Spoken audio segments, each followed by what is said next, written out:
ছেলেদের একটা বিশাল বড় প্রবলেম হচ্ছে কি, দায়িত্বহীনতা। উদাসীনতার সবচেয়ে খারাপ সিচুয়েশনটা ওদের ভিতরে সবচেয়ে বেশি দেখা যায় দায়িত্বহীনতা। ইভেন যুবককে যদি তার মা বলে 1 কেজি চাল নিয়ে আসো, সে বলছে পারবো না, ভাইকে পাঠাও, অমুককে পাঠাও। আমি সর্বনিম্নটা দিয়ে বললাম আপনাকে, শহরে তো আপনারা অনলাইনে অর্ডার করেন, এই করেন সেই করেন, গ্রামের কথা বললাম, গ্রামের কথা বললাম আপনাকে। বলছে যে গার্মেন্টস কর্মীরা সব মেয়েরা কেন কাজ করে, সবাই তো কমপ্লেন দিচ্ছে। আমি মনে বলতেছি কাজ করছে না, আমি মনে বলছি না, আমি বলছি না। কতগুলো বুঝের লোক আছে এখন বসে বসে কমেন্ট করবে, তো আপনি কি বলতে চাচ্ছেন ওরা কাজ করবে? আরে ভাই, আমি কিছুই বলতে চাচ্ছি না।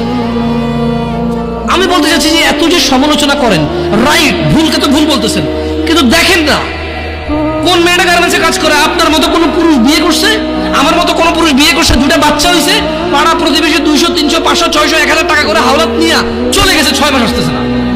ওই মেয়েটা গার্মেন্টসে কাজ করছে।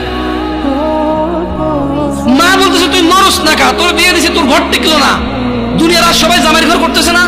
এখন যে জায়গায় বিয়ে দিছে ওই ছেলে মদ খায়, গাঁজা খায়, জুয়া খেলে, কাজ করে না, ঋণ করে চলে, ওটা ডেলি রাত্রে এসে মারে মেয়েকে। তো ডেলি মার খাওয়ার যদি মেয়ে এসে বাপের বাড়িতে থাকে, বাপ মা বুড়ো হয়ে গেছে, ভাইয়ের বউর সাথে ঝামেলা, মা প্রতিদিন কাঁদে আর চোখের পানি মোছার পরে তুই মরস না কা, যেদিন ওই তোর লবণ দিয়ে কেন মেরে ফেললাম না। That's a real example and it's so true. আপনি হয়তো একটা ফ্ল্যাটে থাকেন, একটা গাড়ি আছে আপনার, অথবা গাড়ি নেই, বাবার আপনার 60,000 টাকা বেতনের চাকরি আছে, আপনি বুঝেন না এটা, বাট দিস ইজ রিয়েলিটি। আমি বলবো যে গার্মেন্টসে সবাই এরকম না, গার্মেন্টসে তো 5 লাখ টাকা বেতনের মহিলা আছে চাকরি করে, সে চাকরি করে তার ভিন্ন কারণে, তার স্বামীকে সে বলেছে কেন আমি তোমার ইনকাম কেন খাবো, আমি আর্ন করবো এবং আমি ব্যয় করবো। হু আর ইউ, তুমি কি কথা বলার এখানে, আমি কামাবো।